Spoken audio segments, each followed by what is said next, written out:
Hey everyone, welcome back to my channel. My name is Courtney. If you're new here, I teach travel tips and travel hacking, all so that you can travel more for less. I am trying to get my very first 1,000 YouTube subscribers, so if you would please subscribe below, it would mean the absolute world to me. And also, don't forget to give this video a like to help out that YouTube algorithm. Today, I am going to be talking about the Capital One Venture X credit card, giving you a full comprehensive review, talking about the pros and the cons and what's included.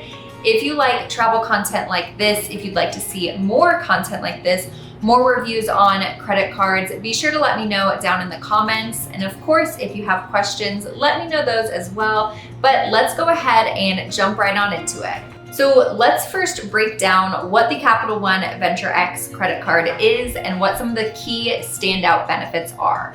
In my opinion, this credit card has one of the best sign-up bonuses on the market. You earn 75,000 bonus miles when you spend $4,000 in 3 months.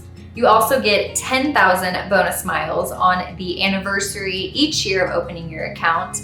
Note that you don't get that on the first year because you're getting the sign-up bonus of the 75,000 miles, but on year 2, on your anniversary date, you will automatically get 10,000 bonus miles deposited into your account. If you're a frequent traveler, you're going to love this next perk, and that is a $300 travel credit when you book through Capital One's travel portal.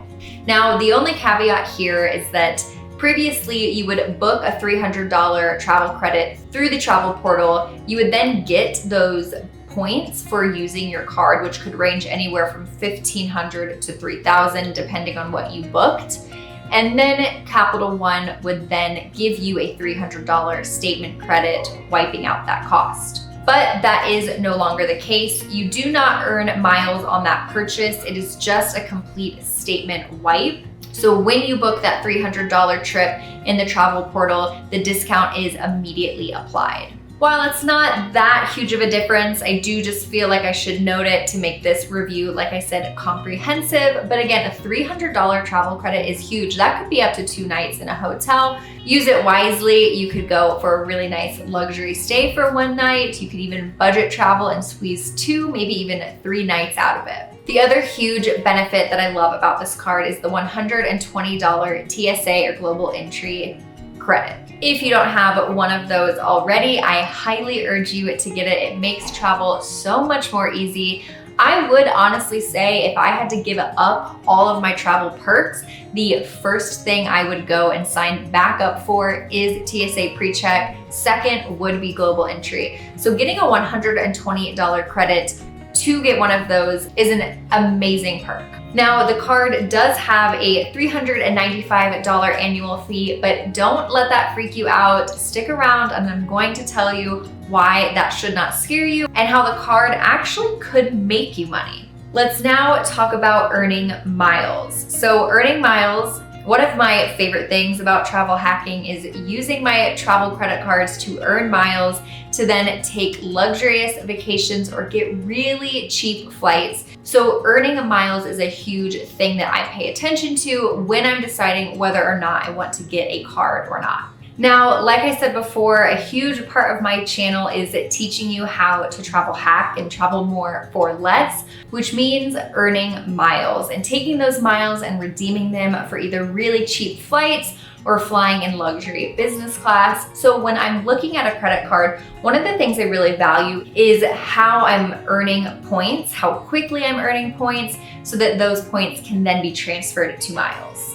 So with the Capital One Venture X, you're earning 10 times the points on any hotels or rental cars that are booked through the Capital One Travel. Now that is a really high earning rate, but caveat, I will say, it is not typically how I'm booking my rental cars or my hotels, so I don't see a ton of benefit with the 10 times points, although it doesn't mean it can't have some good value to it. It still is beneficial, but don't let that be the one deciding factor. I do just find myself purchasing hotels specifically through the hotel websites themselves because I'm typically already redeeming miles, but it still is a nice to have. 5 times miles on any flights purchased through the Capital One travel portal as well. And then my favorite, 2 times the points on all spending. Any category, whenever you're swiping your card, you are at least getting 2 times the points on every dollar spent.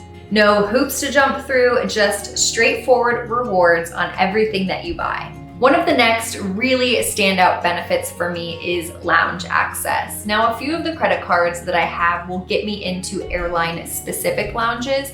And while that's great, I do think it is important to have a credit card in your wallet that will get you into just a cohesive lounge so that it doesn't matter necessarily which airline that you're flying. The Capital One Venture X card does that first through the Capital One Lounge, which has 3 locations and 2 more being built in 2025. But they also give you access to Priority Pass, and Priority Pass will give you access to a little over 1,500 lounges worldwide. So almost any airport that you go to, you're almost guaranteed to find a lounge. At least in my travels, I'm pretty much 90% of the time able to find a lounge. So to me, that pushes this card way and above the rest and is a huge benefit.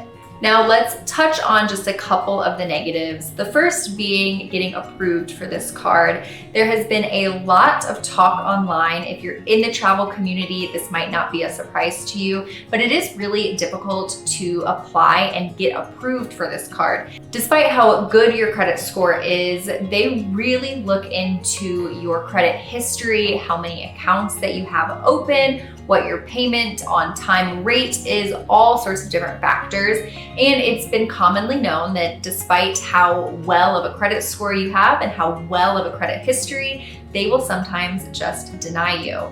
Now, typically, if a credit card denies you, and it can be for many factors that really aren't typically bad, you can call the credit card and you can kind of negotiate and make your case for why you should be approved.